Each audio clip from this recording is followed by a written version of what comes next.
Dear Tyler Perry, what you doing?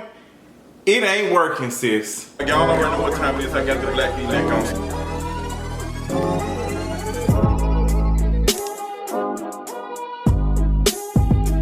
What is going on, y'all? We've been talking about it for like a couple of weeks. Some of us have been having long-term conversations about Tyler Perry and his work ethic. But I decided to go ahead and do a video about it. I've been contemplating, I've been thinking about it.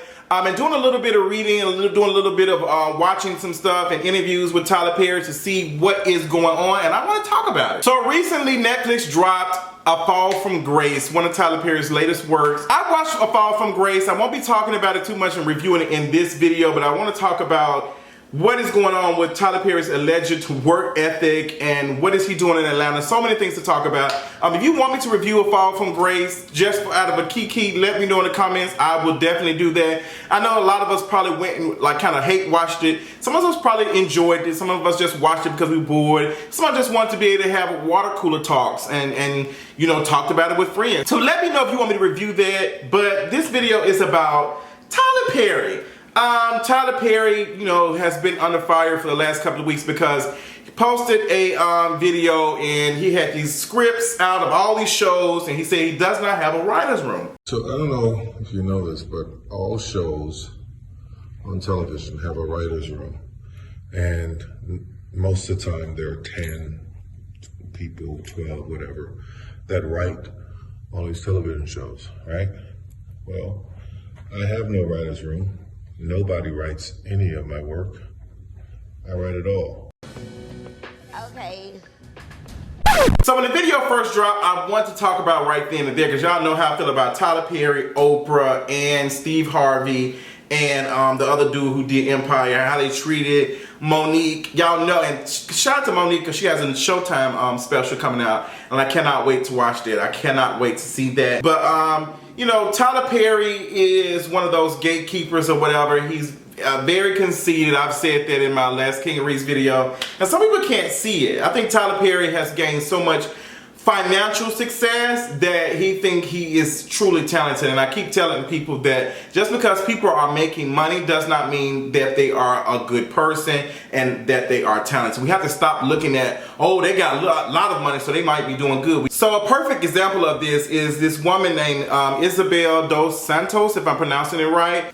She's one of Africa's richest women, and sis basically was out here doing all type of trash stuff with the resources and stuff in Africa. She was out here exploiting like the government, and that's how she was building her wealth. And you know, a couple of documents were leaked and talked about how she was able to become this rich woman. Billionaires are not morally right, period. They are hoarding wealth.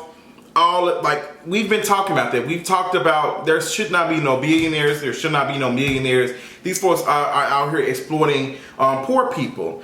That's just how it works. That's how capitalism works.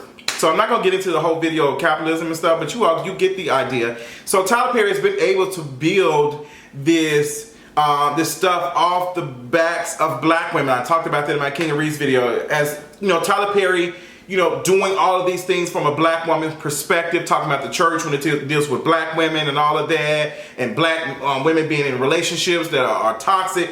He's been talking about these stories from his perspective, and Tyler Perry is not a black woman.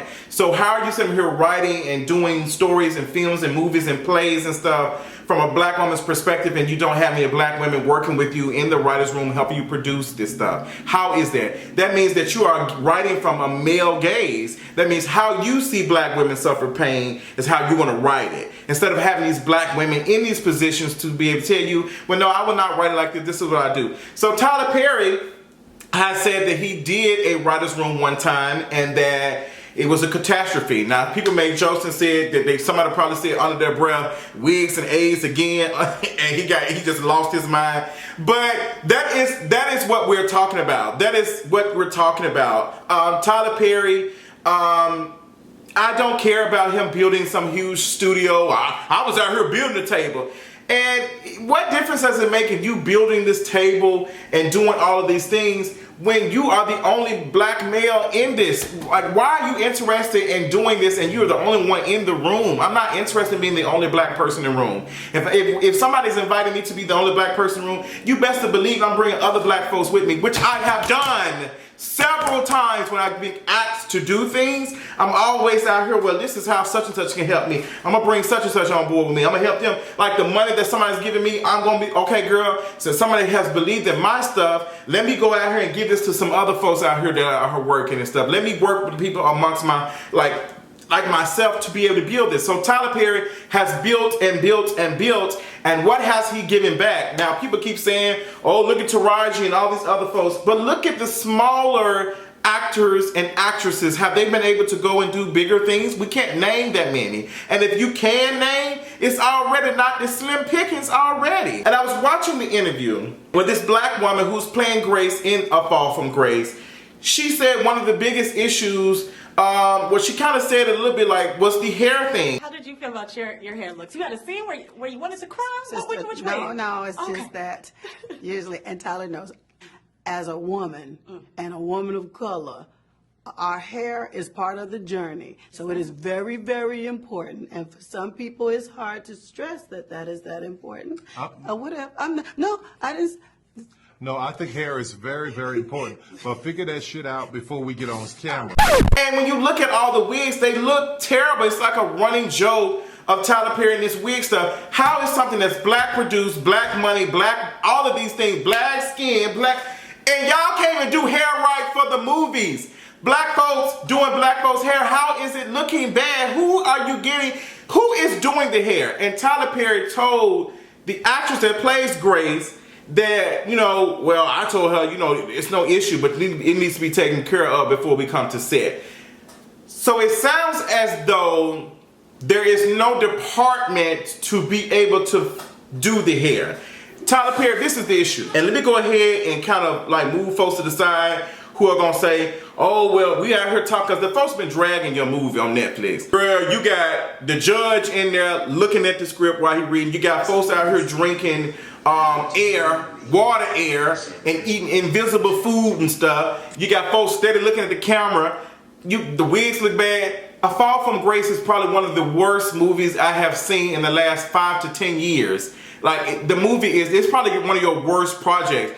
And Netflix only picked it up because they need to throw some money at some folks and to make some stuff. Honestly, money that was given to you for that show, that movie, whatever that shit show was, they should have gave that shit to Monique. That's what I find hilarious. Now Netflix out here talking about some, oh girl, we out here believing, we doing this for attention. It's like, y'all that did more just giving Monique some stuff than giving Tyler Perry a couple of dollars for this mess. Like, Tyler Perry, you need to be focused on quality, not quantity. Come on, Jocelyn. That movie was terrible. You're a terrible person. There's no reason for you to be excited about you being the only writer in the room, and you don't have no writer's room where all your shit is garbage. How are you sitting here having a whole show called Sisters about black women in relationships, and your ass ain't got no damn black women in the damn writer's room? I'm telling you, just like when I watch Game of Thrones, I watch these big productions, these big shows. Game of Thrones is not Game of Thrones, even though they had paper Starbucks cups sitting right here and people driving vans on the side that you can't see. Game of Thrones has departments, okay? They have departments of stuff. Like, Tyler Perry, your work is so bad that you have to put your name on it even for us to be interested in watching it. You can't put out no quality type of stuff and make, ooh, shit, because if it has your spin on it, no matter if your name is on it or not, people are going to recognize it. But Tyler Perry, you're only interested in putting your name on it because you don't have a choice. Then you try to place yourself in these movies with bad wigs, and you look bad, you're acting bad. You are conceited, Tyler Perry. You think that we don't know anything because we ain't rich like you. I don't know why. And even when you talk, you be preaching, you still sound like Medea. And like, you really believe the stuff that you're saying really makes a lot of sense. Like Medea. I don't want to talk to Tyler Perry no more. I want to talk to Medea. The stuff that you was giving us, those little cute sound bites and talking about some, yeah, you need to throw hot grits on me and stuff. Girl, we're not interested no more. We're interested in talking about the systematic stuff that comes from all of this. We're not interested in your cute Bible scriptures and you throwing out stuff and you wearing fat suits and you wearing tennis and stuff to pretend like you Medea. Like, girl, this stuff is hot garbage. It is hot garbage that's been sitting on the side of the curb for 4 days because they ain't running on MLK. And that's why I'm sitting here wearing this Make It Happen shirt, because I want you to make it happen. Tyler Perry, it's not making any sense how you have all of this wealth, all this money. You can be doing things to start the next generation of black creatives, writing, doing all of these things. You can have it. We ain't interested in you giving us no more LGBT centers in Atlanta. Girl, we got plenty of those already. We need funding. We need funding. I've said that before. I'm not interested in folks that, oh, they got an LGBT center. I got this and that. Like, girl, they need funding. I'm not interested in you telling me what you got. I'm interested in seeing what you done with what you got. Anybody can say that. The United States government can say, well, we got this right here, but let me see what's being done with it. Oh, we giving out food stamps, but how many people you denying? How many people are you supplying? How many people you denying? That's what I'm interested in seeing. How many people have you turned around and said, oh, they come to this LGBT center and 6 months they done found their own house, I'm paying for their housing. That's what I'm interested in. I'm interested in numbers. The numbers that you spending, the coins you spending to take care of these people that you exploiting. You are exploiting the black community, period. Not to say that you know, all the stuff that you do is not exploited, but you building that big ass space in Atlanta, you are raising the rent for a lot of black folks who are not going to be able to afford what's in there. So you are gentrifying that part of Atlanta. You are not doing us no good. We helping you out by giving you this stuff. And for you to be out here telling us and talking at us like we don't know what we talking about, we are the consumers. We know what the fuck we talking about, because if we ain't consuming, you ain't gonna make no money. So for you to be braggadocious about, oh girl, I don't have a writer's room, I do all this writing myself, and you showing us a work ethic. I don't want to hear no billionaire tell me about no damn work ethic. Sis, you don't have to worry about going in the kitchen, cooking some food, or going to the grocery store, or going in the mailbox. You don't have to worry about it. You can pay somebody to cook you dinner. You can pay somebody to run your errands. You can pay somebody to do all these things. I don't know, I'm tired of this get rich or die trying mentality. It is killing us. It's giving us Reagan type of tease. Like, work hard for the American dream. And the only people who are benefiting off of the American dream are white people and rich people. And 9 times out of 10, it's white people that's rich and wealthy enough to be able to live this so-called American dream. I'm not interested in that. There's black folks out here right now. You got a board right now sitting here getting millions of views and attention off of doing Lifetime type of skits with just an iPhone and a couple of dirty walls. Out here getting millions of people to laugh and enjoy. Like, honestly, the stuff that you are doing is like Instagram skits with the big budget. Like, the stuff that you're doing, like A Fall from Grace is not a good movie by any standard. It is bad, and yes, we can critique it. We critique like everything. And I don't know how people seem to think just because, oh, white folks do it. And there's been some white movies that are bad. There's been a couple of movies that have been dragged and talked about. But Tyler Perry can be creating the new generation of black creators. He can be investing in these folks. But he's so interested, instead of showcasing himself, even to the point where him doing this press tour, he's the main one speaking about his work. He's just conceited. That man has an issue. He has an issue. He is not right. He's not right, y'all. I'm telling y'all, he's not right. You're not right, Tyler Perry. And I don't give a damn if you don't ever invite me to that big jank ass studio. The only thing I'm interested in you doing is giving back to the black folks who you have profited off of. If these folks, there's no reason for you to be having all this money, all this resources and stuff, and your shows still look like garbage. Like, girl, I'm telling you now, but the stuff that you're doing is very niche. And the people who will love your movies and love your stuff, they dying off. The sisters and the aunties who watching your stuff, they getting old. And they ain't finna be out here paying for cable and Netflix. You better be looking towards the folks who coming now. Because my generation, we ain't interested in them same black women suffering. And then how you gonna be talking about black women suffrage when it's not even written by a black woman? I can see you having your name on the film and saying, well, this is a talented black woman that I found off of Twitter who I've seen their work, and they out here doing some good stuff, so I want to push them forward. I want to bring them. Who has Tyler Perry in the same lane that he is in, the same, like him being a producer, all of these. What other black folks have he pulled besides actors and actresses? Because he needs those. But what other black folks have Tyler Perry pulled with him? We can't name too many. What producers and stuff that Tyler Perry has introduced? The same with Ava DuVernay. Like Ava has people directing like episodes of Queen Sugar, and she's out here showcasing them. Black men, y'all are the weakest goddamn link. Y'all are the weakest link. We are the weakest link, because that don't make no sense. Ava out here putting everybody.